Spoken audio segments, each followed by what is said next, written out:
सुफलां मलयज शीतलां सस्यश्यामला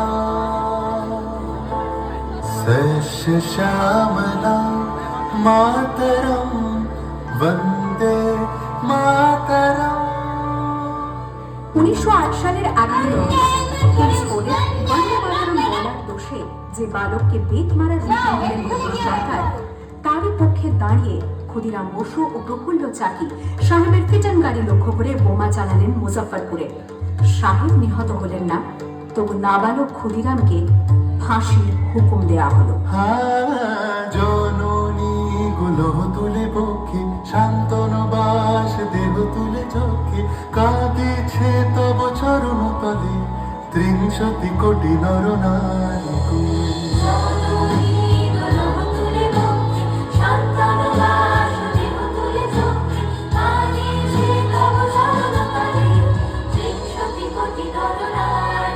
যারা স্বর্গগত তারা এখনো জানে স্বর্গের যে প্রিয় জন্মভূমি এসো স্বদেশ প্রদের মহাদীক্ষালু সেই মৃত্যুঞ্জয়দের চরণ চুনি। যারা জীর্ণ জাতির বুকে জাগালো আশা মন মলিন মুখে জোগালো ভাষা।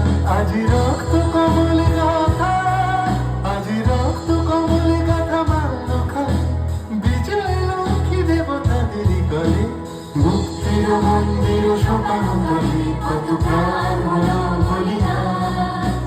লেখা আছে অশ্রু জলে লেখা আছে অশ্রু জলে।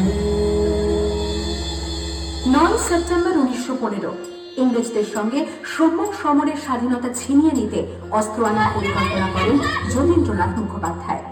বালেশ্বরে সঙ্গীদের নিয়ে জাহাজ থেকে সেই অস্ত্র নামাতে গেলে ইংরেজ বাহিনী তাদের ঘিরে ফেলে। বুড়িবালমের তীরে লড়াই বাঁধে বিরাট ইংরেজ বাহিনী বনাম বাঘা যতীন ও তার 4 সতীর্থদের। এককালে শুধু ভোজালি হাতে যিনি বাঘ মেরেছিলেন, সেই বীর সেদিন লুটিয়ে পড়লেন। আমি হাসি হাসি পড়ব ফাঁসি দেখবে ভারতবাসী। ও মা হাসি হাসি পড়ব ফাঁসি দেখবে ভারতবাসী। একবার বিদায় দে মা ঘুরে আস